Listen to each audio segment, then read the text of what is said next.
Olá, pessoal.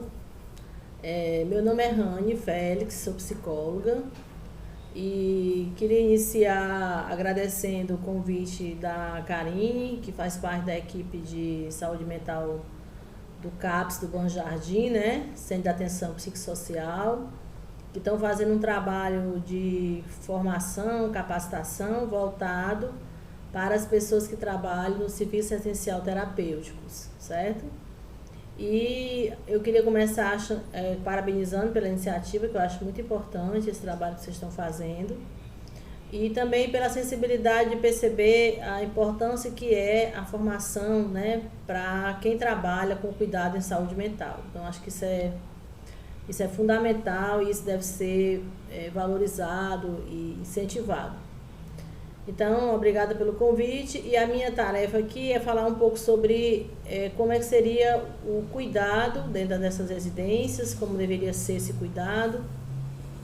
E eu queria começar colocando que assisti também às aulas anteriores, como vocês também devem ter assistido, e eu vi que as meninas apresentaram o objetivo do curso, e foi dada uma aula sobre reforma psiquiátrica, sobre a história como é que se dá a loucura no processo da história da humanidade e como é que foi o impacto da Lei 10.216 no Brasil, né? Qual é a importância dessa lei e um pouco sobre como é que é feito e desenvolvido as ações na RAPS, né?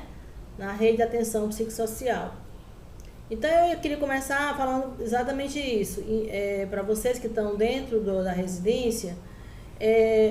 Ela é um ponto da atenção, né, de um conjunto de serviços, né, que a rede de atenção psicossocial tem, né, que vai os tipos de CAPS, né, vai o CAPS infantil, CAPS água e drogas, né, CAPS a transtorno mental, vai o serviço essencial terapêutico que vocês trabalham, vai o serviço hospitalar de referência em álcool e outras drogas, né, que trabalha desintoxicação, tem os serviços os leitos em hospitais gerais, que são super importantes, né?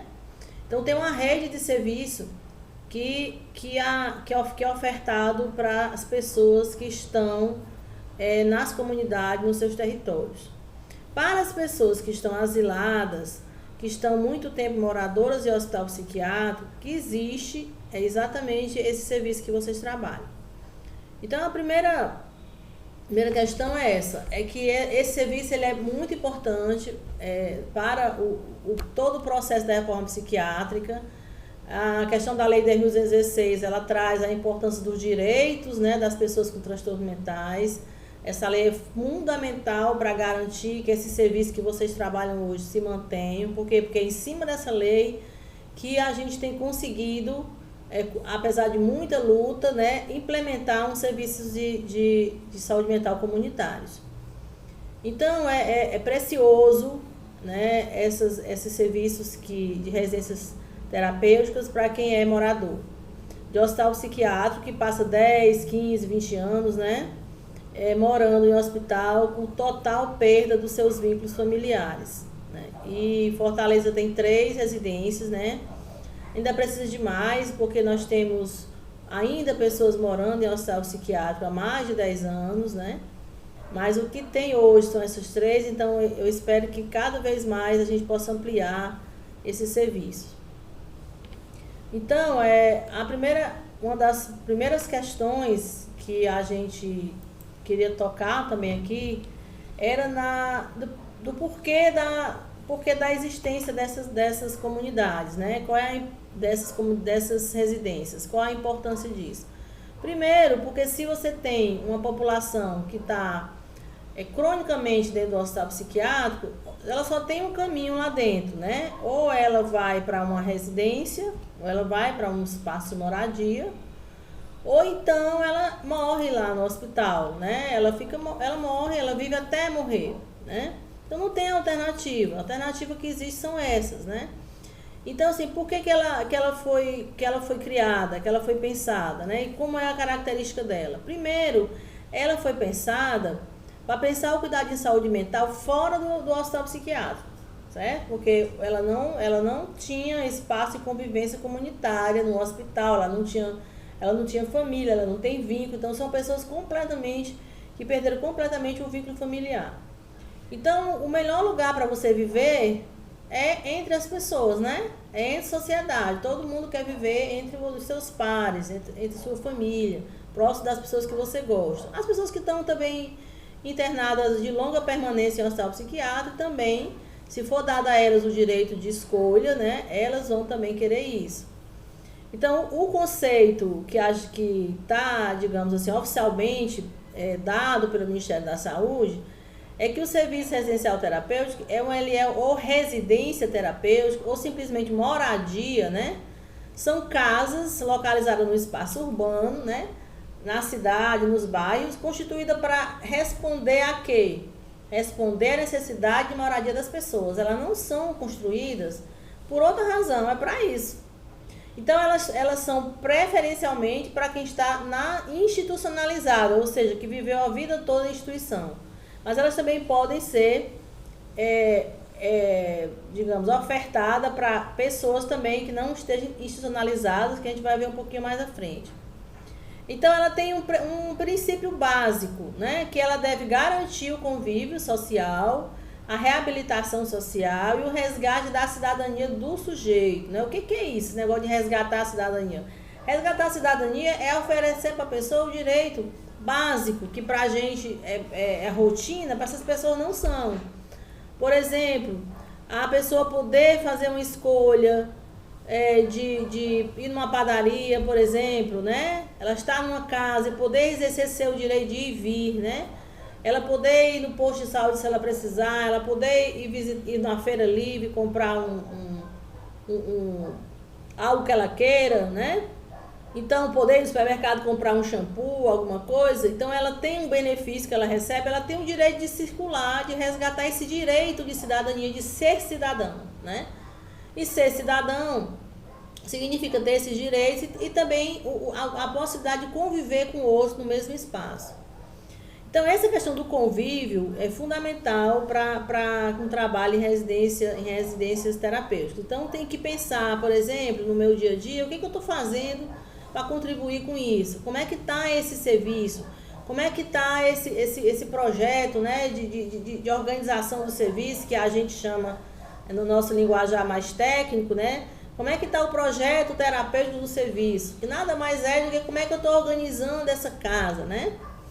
Então, como é que está sendo esses laços afetivos, como é que está sendo essa reinserção, como é que está sendo a ida dessa pessoa para o serviço, né? Então, assim, eu estou fazendo um esforço para reencontrar familiares, né? Para criar laços afetivos, enfim, esse é digamos assim, a principal função.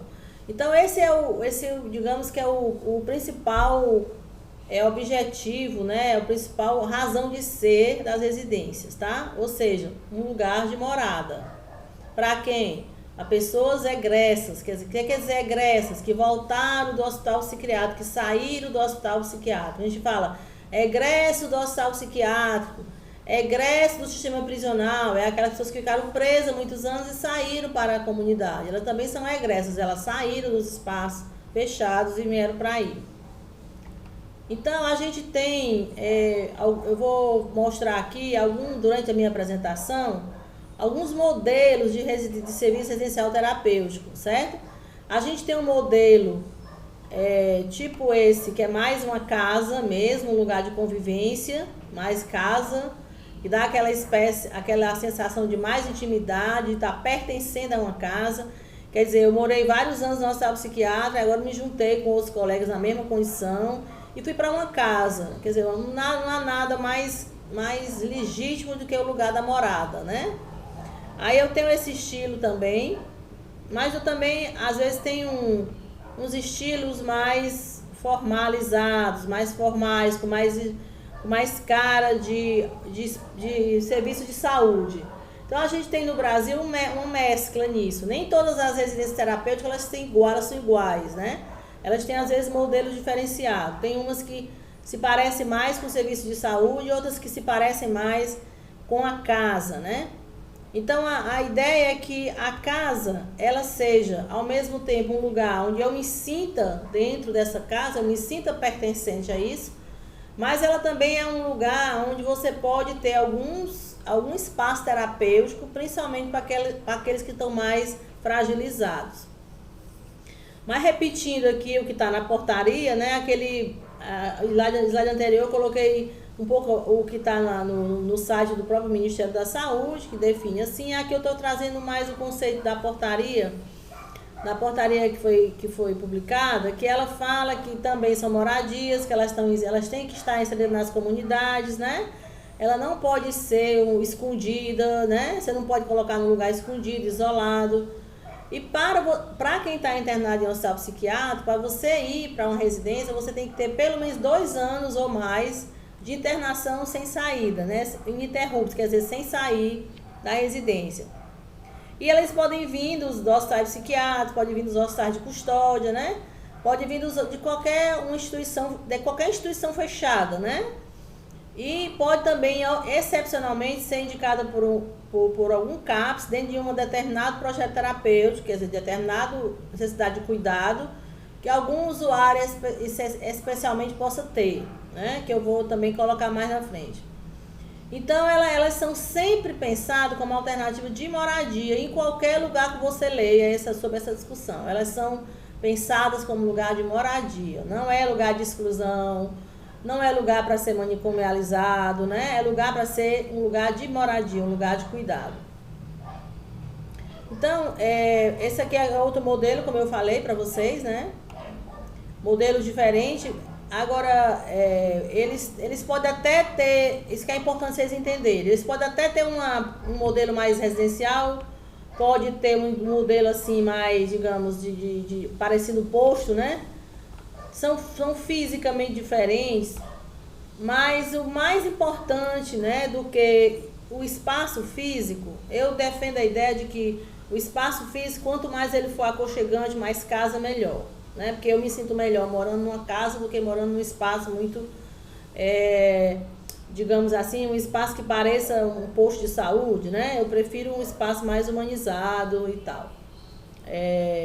Agora, elas surgiram exatamente nesse período dessa discussão sobre, em 92, na segunda conferência de saúde mental, houve uma discussão sobre a questão dos lares abrigados, começou essa discussão. E aí se viu que, vocês sabem que a década de 90 foi uma década que teve, 80, 90, são décadas de muita denúncia, né, de maus tratos em hospitais psiquiátricos, né? Então, assim, vocês sabem também que em 1987 teve uma discussão, um encontro de profissionais de saúde em Bauru, né? Que foi lá que começou esse grito de guerra, né? De liberdade, que até hoje ainda existe, né? Que é por uma sociedade sem manicômio, né? As pessoas começaram a brigar, a lutar por isso. Então, em 1987 aconteceu esse grito de liberdade dos profissionais que tiveram essa iniciativa e denunciaram durante toda a década de 90 os maus tratos no hospital psiquiátrico, né? Tem várias literaturas mostrando isso, enfim. Depois disso, por conta das várias denúncias, as pessoas começaram a pensar sobre alternativas, né? Começou com essas várias experiências pelo Brasil sobre possibilidades de moradia, porque você tem possibilidade de morar numa casa, como essas que vocês trabalham aí, né? Com essas que tem em torno de 10 pessoas, segundo a informação, né? Que Karine falou para mim. Tem em torno de 10 pessoas e tem uma equipe que acompanha. Mas você pode ter residências terapêuticas com 2 pessoas, com 1 pessoa. Você pode ter um morador que passou um tempo no hospital, depois passou um tempo na casa, ele criou uma autonomia, ele pensou, não, eu quero ter meu canto. Eu vou morar no canto aqui perto mesmo, ou longe, vou morar no canto só para mim, né? Eu tenho meu benefício, tenho minha autonomia, posso me cuidar, vou ficar aqui perto do CAPS por garantia de cuidado e tal, vou manter o vínculo com as pessoas, mas vou ter meu canto. Ele pode ir, tem direito a ter a escolha de ir para um lugar mais privado. Ele pode se apaixonar, né, gente? Ele pode se apaixonar, encontrar alguém, né? E aí ele pode resolver morar junto com a pessoa, né? Entendeu? Numa casa diferenciada, menor, ou mesmo uma casa que ele possa pagar porque alguém possa fazer uma parceria ou uma doação com a prefeitura para ele. Então você tem várias possibilidades. Você não pode achar que porque você está numa residência com 10 pessoas, você pode achar, não, ela agora pronto, acabou, não tem mais nada, é isso mesmo, esperar a morte. Não é nada disso, a ideia não é essa. Então, se tem alguém que quer sair desse processo para ter uma individualidade maior, a pessoa deveria, a gestão tem que caminhar, a gestão do cuidado, né, tem que caminhar nessa perspectiva, tá certo? E aí, vocês que trabalham aí, vocês têm que estar atentos a isso, né? Escutar as pessoas, olha, o que elas estão pensando, o que elas estão querendo, né? Então, é um dado importante. Essas pessoas, outra questão importante é que essas pessoas, elas não contavam com suporte familiar ou de qualquer natureza, né? Assim, a única forma de tratamento era o hospital, né? Que ela estava lá, não porque ela não pudesse estar no outro canto, mas ela estava lá porque ela estava do ponto de vista clínico, digamos assim, com todas as crises contidas, ela estava bem, ela está lá porque ela não tinha um espaço para sair, né? Ela não tinha um lugar para ir. Tanto é que aqui em Fortaleza também, a gente quando foi montar as 3 residências terapêuticas, a gente também observou que tinha pessoas tão cronificadas, né? Que até tinha dificuldade de sair da cronificação, do espaço de exclusão que é o hospital, para quem mora nele, né? Então, essas pessoas, elas têm que ser devagarzinho, né? Com todo um trabalho de como é que sai, né? Como é que ela... Primeiro ela sai para passar um dia conhecendo a casa. Depois ela sai para ir para o CAPS, né? Ela sai do hospital para ir para o CAPS, passar 2, 3 vezes por semana. Aí quando ela se vincula com o CAPS, né? Com o tempo, com os profissionais, ela já começa a dizer, bom, eu tenho vida fora daqui, né? Desse hospital. Eu posso ter construído relação com essa equipe do CAPS. Então ela vai lá para o CAPS e começa a fazer esse vínculo. Depois, com o tempo, ela vai conhecer a casa, que é uma possibilidade ela ir, né? Então ela vai conhecer o quarto, ela vai conhecer com quem ela vai dividir um espaço, né? Ela vai conhecer o quintal da casa, a cozinha da casa. Então ela vai conhecer o quê? A seu espaço de morada. Assim como a gente, quando a gente está num espaço, vai querer um espaço de vida, a gente vai lá e escolhe, a gente vai lá e olha. Então, todo esse processo que a gente resumiu aqui, que é começando lá em 92, não, começando em 87 em Bauru, né? Na questão da discussão sobre a luta manicomial.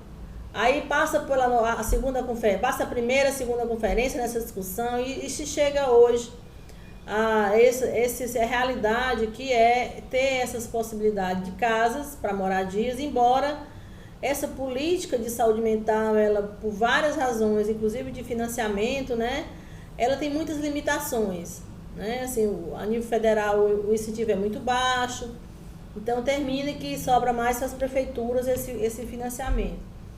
Mas aí, o fato é que essas experiências, elas trouxeram várias outras, né? E é importante vocês entenderem isso, que ela pela portaria, você pode colocar até 10. Quando a gente fala até 10, quer dizer que eu posso botar 1, posso botar 2, posso botar 5, né? Eu posso redefinir várias formas, né? E aqui no Brasil, eu tive a oportunidade de conhecer, né? O lugar que eu achei mais interessante foi Minas, né?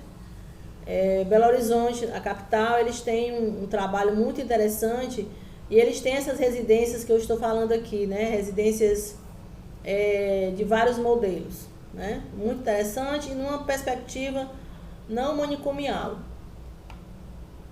Essa é outra casa que eu mostrei para vocês, né? Porque que eu trouxe para mostrar, para ver a diversidade e essa ideia de liberdade, né? A ideia da casa, embora algumas casas tenham grades e tenham portões, por segurança, né? As grades hoje, para nós, no campo da reforma psiquiátrica, elas existem numa situação de uma casa, por exemplo, por necessidade de segurança. Não é por repressão, não é por tornar a pessoa presa, manicomializada, né?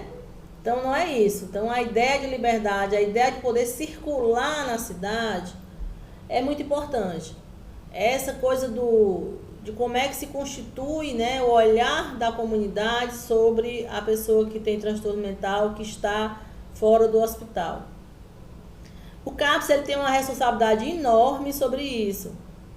Porque se o CAPS apenas ele faz o trabalho meramente clínico, de ir lá, de acompanhar, fazer uma... Por exemplo, a pessoa tem um problema no pé, fazer uma fisioterapia, fazer uma atividade física.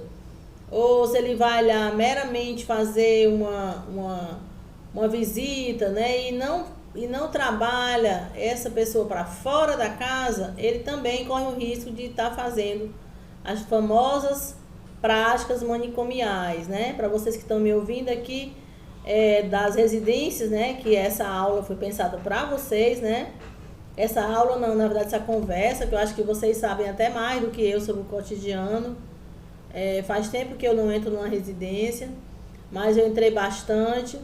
E eu acho que visitei pessoas.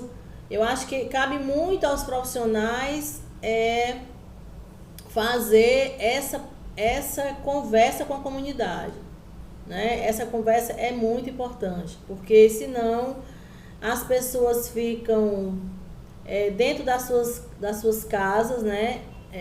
Fechadas, né? Sem participar do processo de vida, né? Das vizinhanças. Então, então, assim, quem é que pode... Eu volto a falar um pouco sobre essa questão mais na frente, porque eu acho importante essa ideia de que a gente tem que tirar esses manicômios das nossas práticas, né? Isso é muito importante. A pessoa que serve a comida nessas casas, ela é tão importante como qualquer um psicólogo, qualquer um médico que vá lá nessa casa e que tenha contato com essas pessoas. Eu gosto muito de dizer que... eu vou entregar um prato de comida para uma pessoa. Eu que moro numa residência ou que está fazendo um trabalho no CAPS, chegou a hora do almoço ou chegou a hora do lanche, e eu, cozinheira, eu vou lá entregar um prato de comida para essa pessoa, né? Fazer o servir. Então eu posso entregar esse prato de comida normal, boto em cima da mesa. Olha, tá aqui seu lanche, né? Você quer, tal, oferecer, colocar a comida, oferecer, colocar o prato, a colher, oferecer a pessoa. Então, se tiver um lugar onde a pessoa vá sozinha pegar, vá lá e pegue seus pratos, suas colheres, né? Então, eu posso ter várias formas de fazer isso. Eu posso chegar com esse cuidado, né? E eu posso chegar e, puf, jogo o prato, tá aí seu prato, tá aí sua colher, puf, assim como quem joga, né? Então, isso é uma prática manicomial. Então, assim, eu acho que é muito, muito difícil você se policiar contra isso, mas é preciso. Aí eu acho que cabe muito, assim, a gestão dos serviços ter esse cuidado, né? Eu acho que é importante que a pessoa que abre o portão da casa, a pessoa que lava as vasilhas, a pessoa que entrega a comida, a pessoa que faz um processo qualquer de cuidado, de tratamento, ela precisa entender que ali tem uma pessoa, né, que está precisando de um cuidado em saúde mental. Então, ela está precisando de cuidado. Então, ela precisa ser respeitada, né? Ela precisa ser escutada e principalmente, ela não pode ser violentada, né? Porque essa coisa da violência nas casas, né, que já teve denúncias também, é outro problema, né? A violência, quando você fica muito fechado entre quatro paredes, né? Então você se submete a determinados abusos, né? Então as pessoas, independente de morar em residência, ou morar em apartamento, ou morar numa mansão, o isolamento, né? Seja da pessoa com transtorno mental, seja do idoso, seja da criança com deficiência, seja da pessoa, seja de qual for a limitação que a pessoa tenha, quando ela se isola, ela tá mais propícia, né, a receber esse tipo de tratamento, né, que não é adequado. Mas quem vai se beneficiar sobre esse... Quem é que pode se beneficiar? Eu já falei, vou só repetir. As pessoas egressas que saem da internação de hospitais psiquiátricos, né? As pessoas egressas, ou seja, que saem da internação dos hospitais de custódia, né? Pessoas que estão, por exemplo, aqui no Ceará tem o manicômio, né? Manicômio Estênio Gomes, que tem pessoas lá que cometeram crimes porque estavam numa situação de crise. Passou tudo bem, foi tratada, passou o tempo, passou 20 anos lá no hospital, 30 anos e não saiu. Mas Rani, não saiu por quê? Não saiu porque não tem residência para elas, né? Elas ficaram lá e algumas vão morrer lá. A verdade é essa. Mas o fato é que era para sair para as residências, né? Precisamos ter residências para quem está também em tratamento, que sai dos hospitais de custódia, né? Do hospital, esses hospitais onde a pessoa é hospital que na verdade não é hospital, na verdade é um presídio, né? Então essas pessoas também têm direito, tá certo? De acordo com a decisão judicial, né? Por isso que eu coloquei juiz e execução penal, de acordo com que a pessoa pagou sua pena e fica lá, né? Assim como o hospital psiquiátrico, a pessoa às vezes fica lá porque não tem residência, né? Então cabe o hospital psiquiátrico cobrar das prefeituras que essas pessoas tenham esses espaços de residência, cabe aos movimentos sociais cobrar isso, né? Cabe à sociedade, né? Ficar atenta a isso, que é muito grave, né? E principalmente cobrar do governo federal, né, um aumento no financiamento para facilitar as coisas.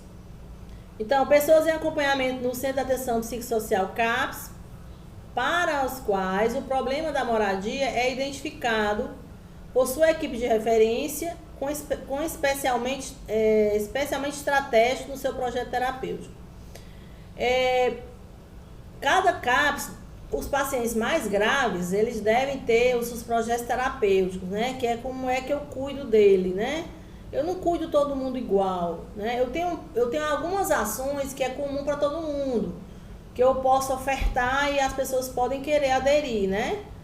Mas eu não posso tratar todo mundo igual e não posso querer que todo mundo goste das mesmas coisas ao mesmo tempo, né? Então eu tenho que ter uma diversidade de possibilidades, inclusive a possibilidade de não fazer nada, né? Eu acho a mais difícil para algumas pessoas é entender que mesmo nos CAPs, você tendo ofertado várias oficinas, pode ter uma pessoa que prefere não estar participando de nada, a pessoa quer estar lá para poder ela estar junto, porque, gente, vínculo é uma coisa muito forte. Então, as pessoas, às vezes, elas querem estar lá, não é para passar de uma oficina, ela nem está gostando muito daquilo, não se identificou, não é a praia dela e tal. Ela nem queria isso. Mas ela quer estar perto, né? Então, a equipe tem que ter sensibilidade para entender esses momentos. E, obviamente, que também tem um momento onde a equipe também tem que ajudar a pessoa a buscar vínculos fora dos serviços, certo? E isso é o quê? Isso é articulação, né? Intersetorial, isso é discutir com educação, é discutir com assistência, né? Eu tô há não sei quanto tempo com a pessoa na minha residência, né? Eu acho que o que eu posso fazer para essa pessoa participar de um grupo que tenha, por exemplo, de idosos na assistência social do bairro? O que eu posso fazer para ela participar de uma atividade de natação lá por exemplo, quem está aí na Regional 1, lá no Cuca, né? Como é que eu posso fazer uma articulação para isso, né? Como é que eu identifico? Onde é que está tendo contação de história, né? Onde é que eu vou com essa pessoa para ela ouvir história? Então, assim, tem várias possibilidades que você tem que pensar fora. Então, em algumas situações muito excepcionais, muito específicas, o CAPS pode requerer, dentro de todo um protocolo, né, um espaço para essa pessoa, que pode ser individual ou coletivo. E também os moradores de rua com transtornos mentais severos, quando estão dentro de um projeto terapêutico também, acompanhado nos CAPS, eles também podem se beneficiar desse serviço. O pessoal que está em situação de rua, primeiro, o serviço tem que abrir a porta para eles, né? Entender que eles têm um direito, que eles podem ter um acesso. E aí, quando você se vincula, você pode fazer esse trabalho de, quem sabe, conseguir um espaço para ele. Aí você tem que entender que tem um aluguel social, que você pode procurar, né? Ou na assistência social, enfim, tem outras articulações externas. Agora, em relação à residência, para as que existem hoje, que são de hospital, necessariamente eles têm que ter 2 anos de internação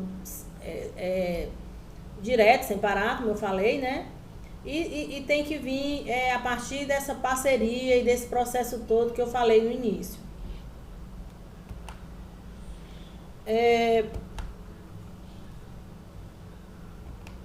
Eu coloquei essa foto. Eu coloquei essa foto também mostrando uma casa que tem um espaço, né, onde a pessoa pode brincar, né? Porque eu acho, gente, que a gente precisa entender a residência como esse espaço de felicidade, né? De brincadeira, né? De fazer coisas simples, né? Então, em qualquer lugar que você estiver, né? Em qualquer residência, você tem que pensar o que eu estou fazendo para isso. Essa imagem, ela é bem... O que eu estou fazendo para isso, né? Como é que eu estou contribuindo com isso? Eu estou entregando direitinho a comida? Eu estou satisfeita com esse local que eu estou? Eu estou olhando para essas pessoas como um ser humano, né? Então, isso é muito importante, muito importante. Tanto para a equipe que trabalha, como para os serviços de referência, né? Então, os serviços de referência os cabos de referência têm que pensar toda a vida o que eu estou fazendo para essa pessoa ficar bem, né? Tem um racha ali, tem uma brincadeira ali, posso levar, né? Se tem alguém para acompanhar, como é que eu faço? Né? Então tem que pensar isso dentro do projeto, porque cada pessoa dessa casa que está aí, ela deve ser uma prioridade para o serviço de saúde mental, isso vocês já sabem, né? Ela é a prioridade das prioridades, né? Quer dizer, ela tem que estar o tempo todo pensando como é que essa pessoa se inclui. Porque trazer do hospital e botar numa casa e jogar as pessoas aí sem esse trato comunitário, não tá valendo, né? Não tá valendo, as pessoas não estão felizes, pode ter certeza disso, né? Ah, não, Rani, mas elas estão muito debilitadas. Sim, claro que vai ter aquelas que estão mais graves. Essas vocês têm que ter o quê? Tem que ter um projeto, por isso que eu botei lá na frente, a gente fala de reabilitação, né? Essas mais graves, gente, essas aí são as que precisam de fazer reabilitação psicossocial, tá certo? Essas que estão muito graves, aí você tem que garantir, se precisa de fisioterapia tem que ir, se precisa de um posto de saúde tem que ir, então você tem que fazer a vinculação com a rede de saúde, certo? Tem que ver como é que consegue um profissional do NASF, tem que ver se consegue um profissional do hospital, se onde for o profissional, para aquela pessoa ter esse direito da reabilitação. Porque se ela não tiver o direito da reabilitação, ela vai ficar cronificada, né? Então ela precisa ter esse direito garantido. É por isso que cada uma dessas pessoas que vocês cuidam aí, elas têm que ter um projeto terapêutico específico para elas, tá certo? E aí eu acho que eu me lembro de uma cena que eu achei muito interessante, que uma pessoa que morou nessa residência que era da Regional 1, que era na Tembege, quando ela foi para casa, depois de 10 anos morando no hospital psiquiátrico, ela conseguiu depois o benefício, né? Ela tinha o salário dela. Quando as meninas foram trabalhando essa coisa da cidadania, do que ela deseja, né? Quais são mesmo meus desejos? Que lugar de poder ter desejo é esse, né? Aí a perspectiva que tem que se trabalhar é essa. Que desejo eu posso ter, né? Nessa casa, né? Então o desejo dessa pessoa foi comprar, ir no mercantil, tinha um mercantil ali na Tembege, né? Ali perto, né? No final da Tembege tem um Francisco Sá com Tembege. Tem um mercantil ali. E aí elas foram a pé, porque a casa era mais ou menos uns 2 quarteirões. Elas foram a pé comprar esse shampoo com o seu próprio dinheiro, com uma das meninas que acompanharam, uma foi 2, né? Gente, isso não tem preço, né? Isso não tem preço. Agora, uma pessoa dessa que tem acesso a uma possibilidade de ter desejos, né? De comprar um shampoo, de comprar uma blusa, de ir numa feira, comprar uma fruta, né? Ou de um dia acordar querendo fazer um bolo, né? Aprender um bolo, fazer um bolo, né? Aí você tem uma cozinheira aí, ó, que, ai, tô de boa, vou fazer, vou ajudar. Isso não tem preço.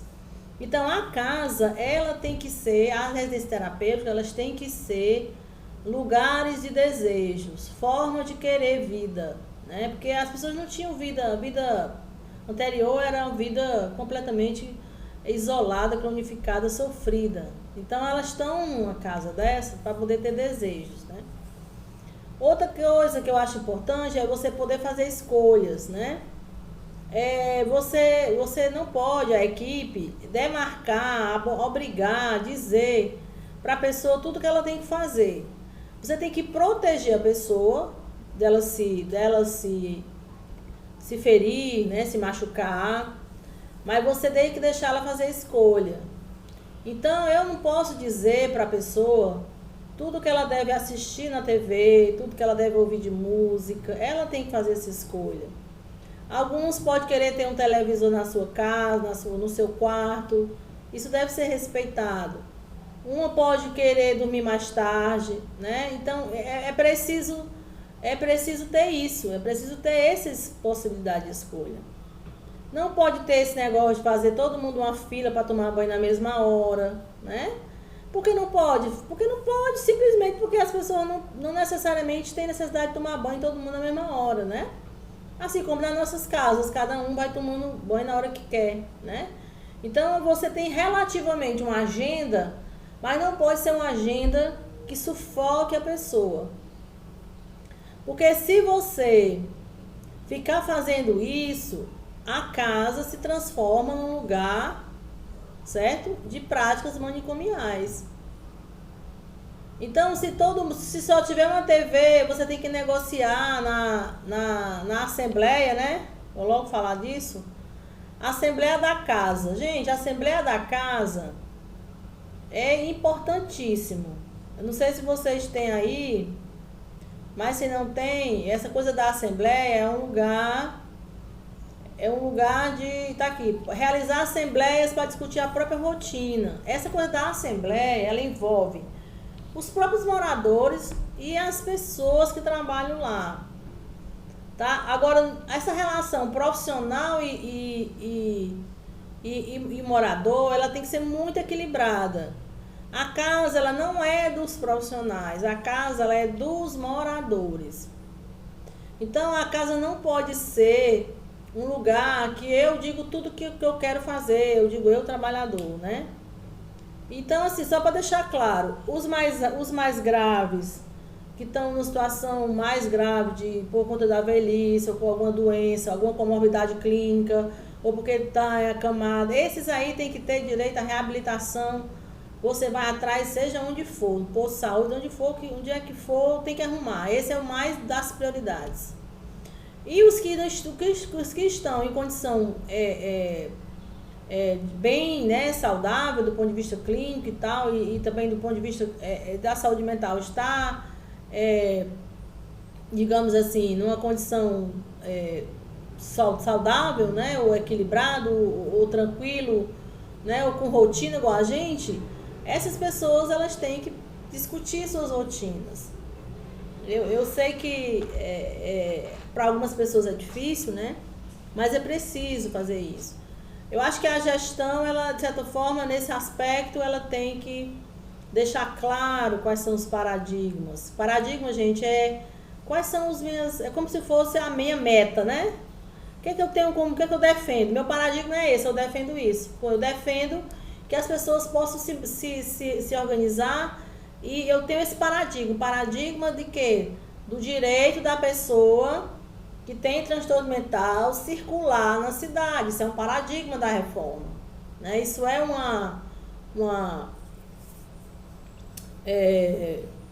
digamos assim, um dos grandes paradigmas da reforma nesse campo da saúde mental, que diz respeito às moradias, é essa ideia de circular, né? Se for para tirar do hospital para não circular em canto nenhum, Aí a gente peca, né? Por quê? Porque a gente peca porque a gente diz, vamos sair, vamos cuidar, e a gente fica guardando a pessoa. Então isso aí é uma contradição que não é interessante para nós.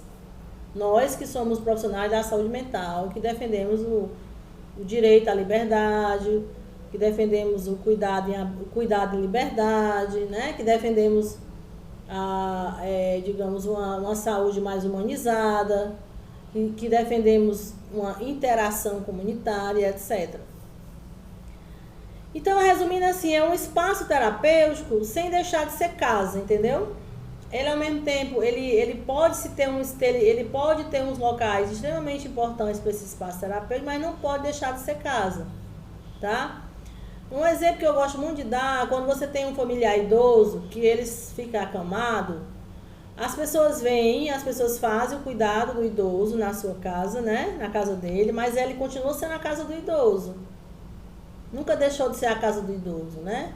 Apesar dele ter às vezes tem pessoas que têm um quarto, praticamente um hospital na casa, mas toda uma digamos assim, toda uma capacidade, uma condição de parafernálias para garantir a sobrevivência da pessoa, camas especiais, respirador e tudo, tem tudo numa casa, né? Mas ela é a casa dela, né? Então a residência terapêutica é um pouco isso. Eu dou nesse exemplo para mostrar que, independente do que aconteça, a ideia é uma ideia de casa, tá certo? A outra coisa é ter clara essa relação trabalhadores e moradores, né? Como é que essa relação se dá, como é que isso pode ser equilibrado, como é que isso pode ser ajustado, tá certo? E aí eu gostei dessa foto, mostrei pra vocês, porque essa foto ela mostra, é uma foto que foi gerada numa das residências terapêuticas, essa coisa de você fazer o aniversário de alguém, né? É você fazer uma discussão, uma roda de conversa. E esse aniversário, ele é para chamar as pessoas, né? Se a comunidade, se as pessoas tinham vínculo, certo? Se elas tinham vínculo com a comunidade, quando ela faz aniversário, a comunidade vem para casa, né? Comer do bolo, não é assim? E se for o contrário também, se eu tenho vínculo, a comunidade me chama para ir lá. Não precisa chamar todos, chama um, chama outro, que tiver vínculo, né? Porque também não é uma obrigação, mas é um vínculo. Se toda semana eu vou na feira comprar uma coisa, se toda semana eu vou na padaria, se eu tenho uma rotina na vida da comunidade, do bairro, eu termino conversando com outras pessoas, né? Eu acho que isso é uma questão importante. Então eu coloquei essa foto com o objetivo de, digamos assim, de enfatizar isso. Isso é muito importante para uma residência, gente. Muito importante. E aí eu também achei importante essa ideia de ser feliz, né? De ter esperança. As pessoas têm que querer viver, né? Quando tá aí dentro dessas casas. Autonomia, né?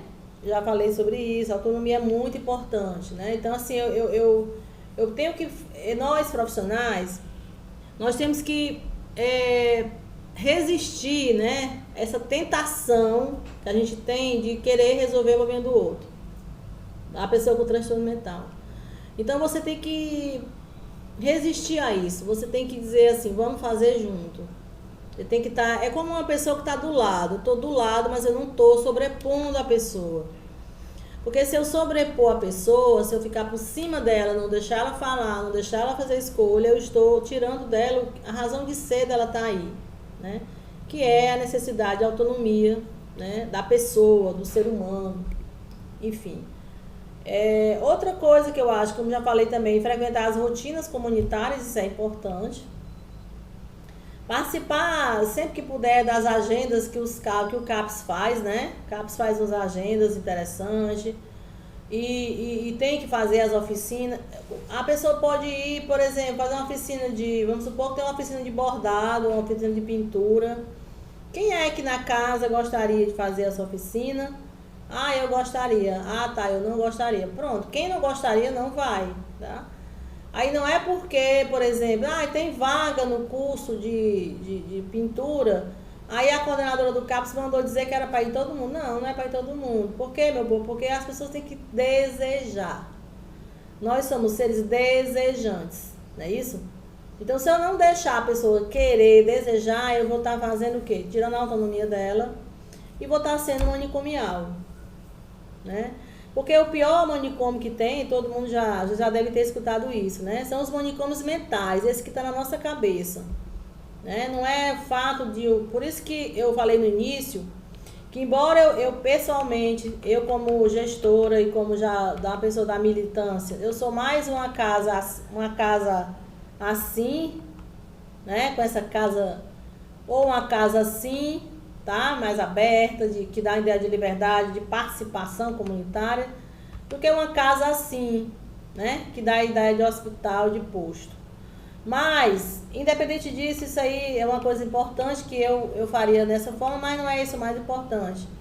O mais importante é como é que a cabeça dos profissionais funciona, como é que essa equipe funciona, que tipo de prática essa equipe tem feito nessas casas. Então, eu faço muito essa análise. Faço a crítica desses prédios mais parecidos com posto, mas eu também não sei que não é o mais importante. Você pode ter numa casa dessa com um posto que parece um posto de saúde, uma equipe que não é manicomial. Uma equipe que pensa cuidado em saúde mental, que pensa o direito, que escuta o paciente, etc. Escuta a pessoa. Eu posso ter numa casa aberta, com todas as janelas abertas, uma equipe ou parte da equipe que tem um pensamento e uma prática manicomial, de repressão, de não deixar o cara falar, de não deixar a pessoa sair, de não deixar a pessoa fazer nada sozinho, não dar escolhas, né? Então, só para entender essa lógica, né? Mas é muito importante essa questão de você fazer rotinas, né? Participar de rotinas da comunidade, da atividade. E, por fim, a agenda cultural, né, gente? A agenda cultural, ela é importante. Isso aqui eu botei para vocês, é uma experiência de uma residência terapêutica que elas têm uma parceria com o pessoal da música, e eles vão lá uma vez por mês, vai rolar um sambinha, vai rolar uma musiquinha, e o pessoal fica aí curtindo, né? Parcerias e tal. Mas também você pode sair, né? Vai ter um evento de música, então vamos assistir esse evento, vamos levar 2, vamos levar 1, vamos convidar as pessoas. Então esse é outra coisa importante, a arte.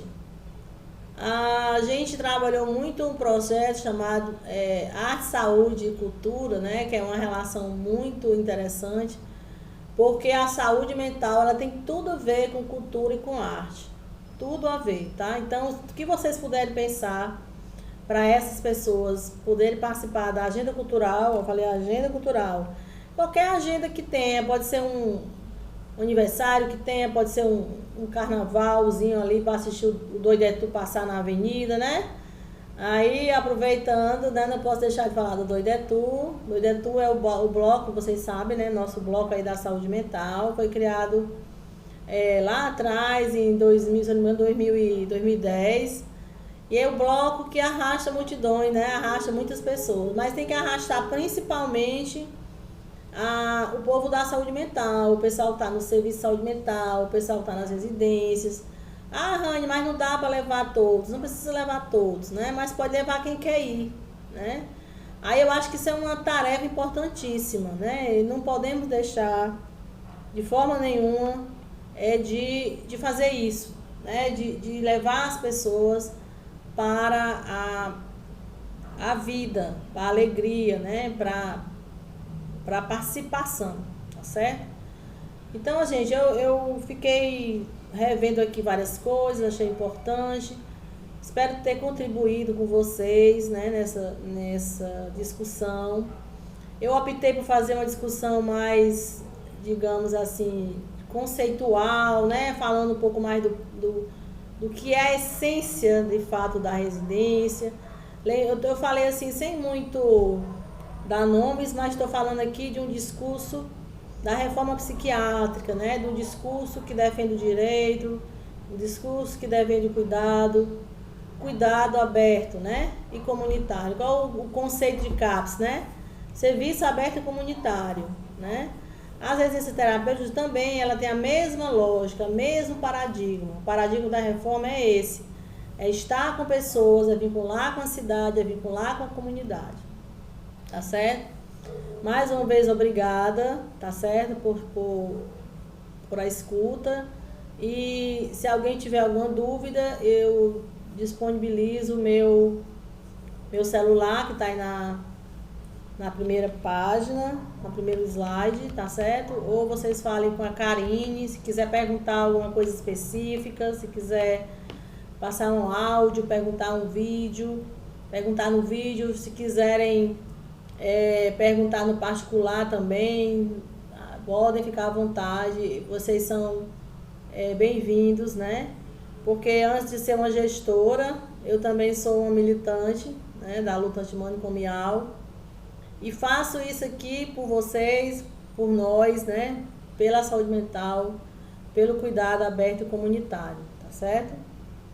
Muito obrigada e aproveitem essa oportunidade e aproveitem que essa equipe está interessada em estudar, informar e melhorar, né, a qualidade de saúde mental. Muito obrigada.